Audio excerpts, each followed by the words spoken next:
ኢየሱስ ያድናል ብዬ ለምን ላውራ? ሚያድንማ ቢሆን እናቱን ያድናል።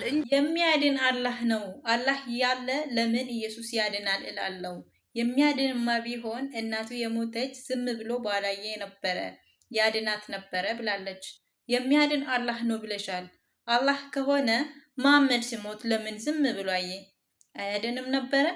መሐመድ እኮ ከተለያዩ ክፎች አላህ ይጠብቀኛል መድኃኒት ብበላ እንኳን አልሞትም ብሎ ካለ በኋላ ቁርአን ላይ ያቺ ሴት ምን አለችው? አንተ ትክክለኛ ነብይ ከሆንክ ይሄ መልስ በልተ አትሞትም፣ ትክክለኛ ነብይ ካልሆንክ ግን በልተ ትሞታለህ አለችው። መሐመድ ምን አለ? ከተለያዩ ክፎች ይጠብቀኛል አላህ ስላለ በላ መልሱን። ከበላ በኋላ 3 ዓመት ሙሉ ተማቆ ነው ነብይ የሞተው። ሲሞት ትክክለኛ ነብይ አለመሆኑ ያቺ ሴት አረጋገጠች። እና መሐመድን አላህ አያድነውም ነበረ?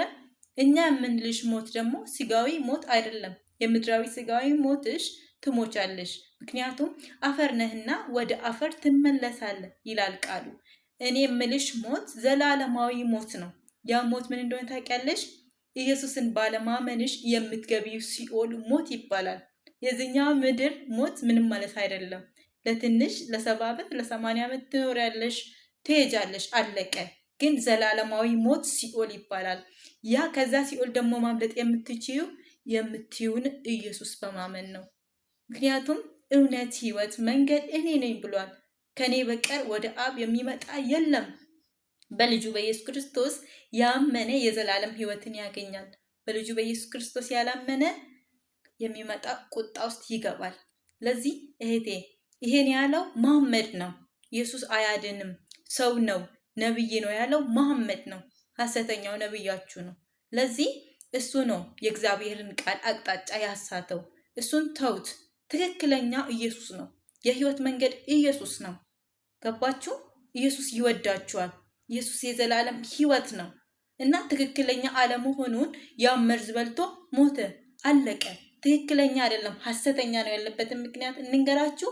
የኛ የክርስቲያን መጽሐፍ ቅዱስ ነው መጀመሪያ የነበረው። መሐመድ መጽሐፉ ያለ መጥቶ የጻፈውን ቁርአን እንዴት ታምናላችሁ?